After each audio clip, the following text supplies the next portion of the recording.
Chananan, chananan. Is SportsCenter.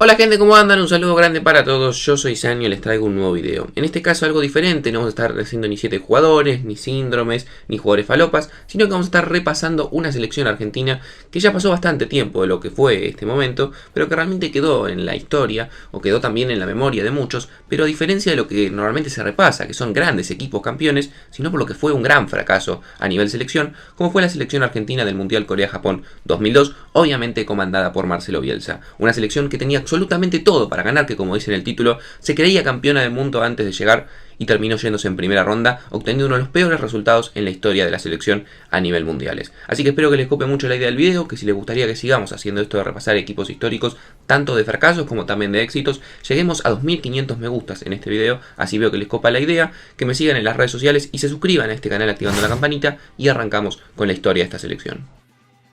Vamos a comenzar poniendo un poco de contexto la situación, cómo llega Bielsa, quién era Bielsa, cómo venía la selección hasta ese momento rumbeada y un poco de lo que fue la previa a la llegada de Marcelo a la selección.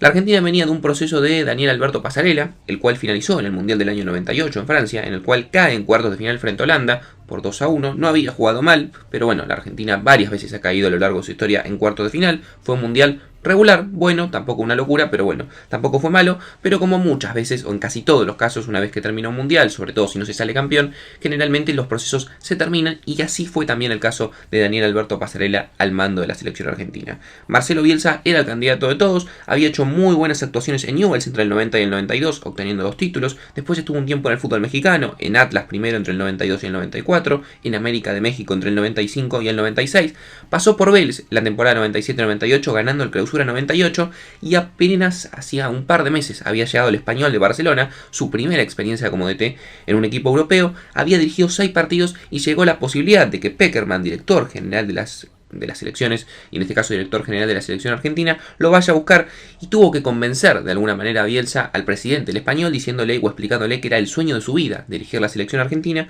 y se pudo arreglar su salida a una especie de arreglo en el cual el Español también salió beneficiado, ya que se organizaron un par de amistosos entre la selección argentina y el equipo español. El debut de esta selección y los primeros pasos fue en el año 1999. Esta selección de Bielsa debutaría con una selección local, con un combinado local que armó Marcelo, obviamente con jugadores solamente que se encontraban jugando en el país, disputado en Maracaibo, donde sería victoria 2-0 frente a la selección local, obviamente de Venezuela. Ese equipo formó con el Mono Burgos, con el Negro Ibarra por derecha, con Berizzo y Samuel de centrales, con Juan Pablo Sorín por izquierda, con Diego Caña, con el Negro Astrada, con Bacedas, el único futbolista que no era de Boca o de River. Había 5 jugadores titulares de Boca, 5 de River y uno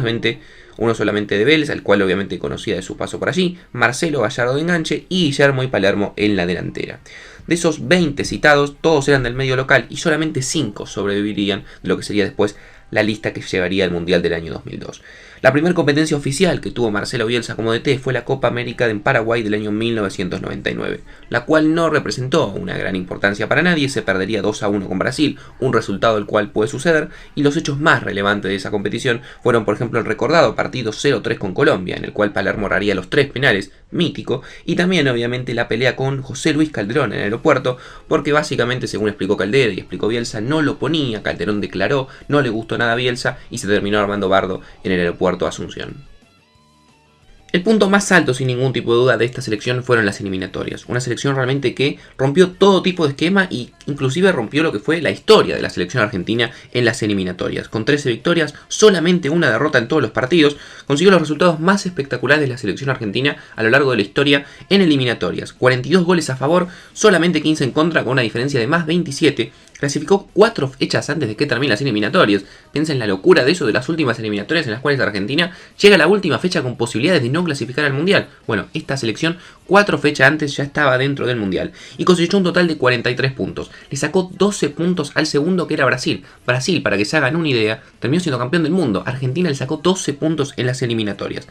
Argentina demostraba un juego ofensivo, equilibrado y muy eficiente a la hora de defender, pero sobre todo a la hora de atacar, lo que llevó por ejemplo en el año 2001 a que Marcelo Bielsa sea reconocido como el mejor técnico a nivel selección de todo el mundo.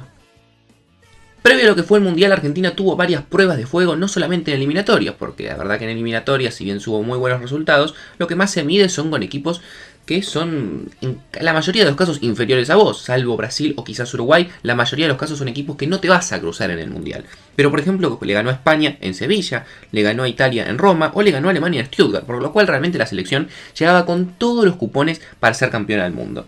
Y llegó el famoso Mundial, el bendito Mundial, estamos hablando de junio del año 2002, el cual realmente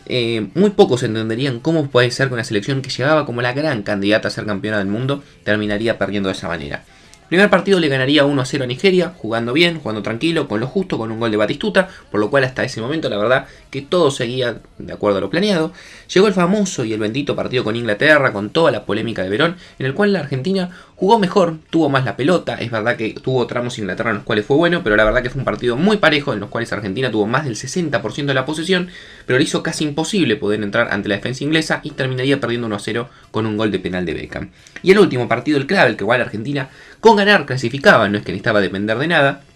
empataría 1-1 con Suecia, en un partido en el cual comenzó perdiendo, tuvo una chance en los últimos minutos de empatar, pero lamentablemente no logró darlo vuelta y con 4 puntos quedaría fuera y clasificarían a la próxima fase tanto Suecia como Inglaterra.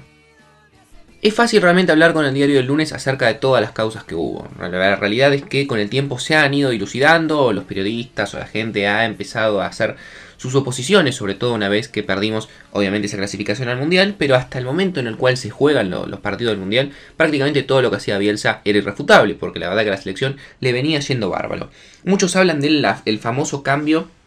o más que el famoso cambio, la famosa convocatoria de Caniggia, un futbolista de 35 años, el cual se encontraba en el Rangers, gloria obviamente en los años 90 de la selección y de un montón de equipos, pero ya con 35 años y jugando en una liga menor como la liga escocesa, realmente no se entendió por qué, por ejemplo, lo llevó a él y no llevó al conejito Saviola, que estaba rompiendo todas las redes en España, jugando además en un equipo tan grande como el Barcelona. Otra cosa que muchos hablan es cómo llegó el equipo físicamente. Realmente hubo jugadores que se los terminó llevando casi exigiéndolos a un punto en el cual después se notó a la hora de jugar que cumplían, pero que claramente no mostraban las condiciones que habían mostrado antes y eran elementos claves del equipo. Quizás el caso más resonante es el del Cholo Simeone, que llegó después de una operación de rodilla súper jugado, que jugó el Mundial, lo hizo en un nivel correcto, pero se notaba mucho la falta de ritmo y todo lo que te aportaba Simeone normalmente, que no lo podía hacer justamente porque llegaba medio limitado físicamente. También hubo otros jugadores que llegaron medios complicados, mismo la Brujita Verón, Juan Pablo Sorín, que eran todos parte de esa mitad de cancha que armaba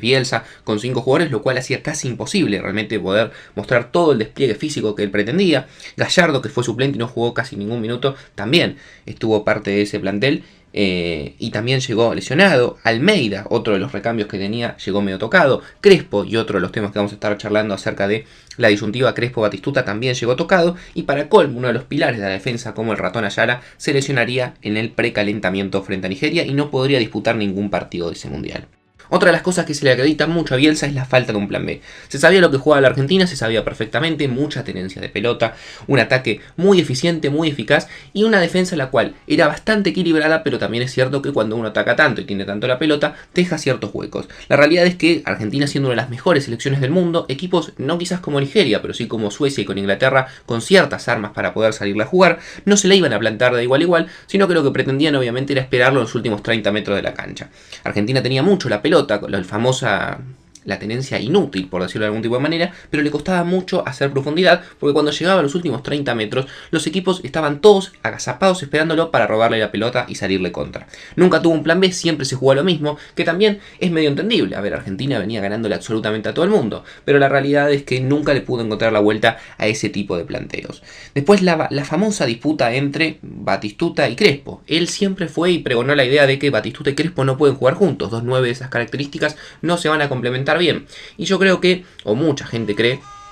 que a la larga terminó perjudicando también a la selección lo que fue esa disputa, porque cuando entraba uno jugaba con la presión que sabía que todo el mundo hablaba de que por qué jugaba él y no jugaba el otro, sabiendo de que en el banco estaba el otro que apenas no metías un gol, entraba el otro automáticamente, y esta idea de que no poder ponerlo juntos según Bielsa hizo también que se termine desgastando un poco, algo que por ejemplo un Batistuta que no llegó en su mejor momento porque en las eliminatorias estuvo bastante tiempo lesionado y Crespo tampoco llegó bien físicamente, hizo que ninguno de los dos termine estando al 100%. Y otra de las cosas bastante claras que hubo fue la falta de un conductor del equipo. Había una Verón dependencia de este equipo que hacía 4 años que venía siendo el que manejaba todos los hilos del plantel, no llegó bien físicamente, además fue claro que no tuvo un buen mundial, sobre todo en el partido con Inglaterra, y después en Suecia jugó un tiempito, la verdad que mucho no se le puede reprochar ahí, y faltó un conductor natural. Aimar, que fue uno de los que más se salvó, quizás fue el que lo pudo reemplazar, pero muchos cuestionan la falta de, por ejemplo, un jugador como Juan Román Riquelme dentro de ese plantel. Finalmente, después de todas estas causas y de quedar eliminado, fue la peor actuación de Argentina en mundiales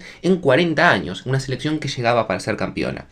Brasil, que había estado 12 puntos abajo, como les contaba antes en la eliminatoria, terminaría siendo campeón del mundo. O sea que realmente Argentina tenía los elementos y tenía el juego para poder lograrlo. ¿Cómo siguió esto? Increíblemente Bielsa resistió. Uno está acostumbrado que una vez que se pierde un mundial, se termina el ciclo y sobre todo si tenemos en cuenta que se perdió en primera ronda con una selección como la Argentina. Pero todo lo bueno que había hecho previamente hizo que Bielsa pueda resistir cualquier tipo de embestida por parte de los periodistas, jugadores que igualmente siempre hablaron la gran mayoría muy bien de él y sobre todo por parte de la AFA. Una renovación con muchísimos nombres y vimos después con el tiempo en la selección de otros técnicos, Andrés D'Alessandro, Tevez, Mascherano empezaron a llegar, se empezaron a ir muchos jugadores de lo que fue parte de esos mundiales. Se llegó a una final de Copa América contra Brasil en el año 2004, a la cual increíblemente 2 veces estuvimos a punto de ganarla. Ganamos 1-0, después se empató 1-1, después íbamos 2-1 y en los últimos minutos, en la última jugada, nos terminan empatando y la perdemos por penales. Pero bueno, era algo que podía pasar, obviamente todos queríamos ganar el título, pero la verdad que no fue una mala Copa América. Además le dio a Argentina la primera medalla dorada de su historia, que era el único título que le faltaba a la selección para poder tener la vitrina completa, Copa América, Mundial, Copa Confederaciones y medalla en los Juegos Olímpicos. Además, en esos Juegos Olímpicos ganó los 6 partidos, metió 17 goles y no le metieron ninguno. Pero cuando la Argentina ya estaba más o menos encaminada, estaba segunda en la clasificación a Alemania, tenía 15 puntos, estaba tranquila, la falta de energía, que él mismo dice, y también la soltada de mano, por decirlo de algún tipo de manera, por parte de la AFA ante el reclamo de Bielsa de que muchos de los jugadores que él pedía para los amistosos o los partidos, los equipos europeos no se los cedían, hicieron que Bielsa en el año 2004 termine dejando la selección argentina, cuando quizás era el momento en que menos esperaba que la deje, porque muchos esperaban que en 2002 termine renunciando. Se fue con un saldo de 85 partidos jugados en sus 6 años como director técnico, una final de Copa América, el Mundial jugado, la medalla de oro y un total de 56 partidos ganados, 18 empates y solamente 11 derrotas, lo cual lo deja con un muy buen promedio del casi 73% de los puntos obtenidos. Así que nada gente, espero que os haya gustado mucho esta idea de videos en la cual repasamos equipos, no solamente grandes equipos que la rompieron, que fueron campeón de Libertadores, campeones mundiales, sino equipos los cuales fueron interesantes, tenían un muy buen juego, inclusive llegaron como candidatos y después terminaron perdiendo sorpresivamente, en este caso en primera ronda. Si les gusta este tipo de idea de repasar equipos o lo que sea temáticas de similares, por favor pónganme en los comentarios y lleguemos a 2500 me gusta. Síganme en las redes sociales que se las saben de memoria, están todas en la descripción, suscríbanse al canal y activen la campanita y nos estamos viendo mañana en otro video.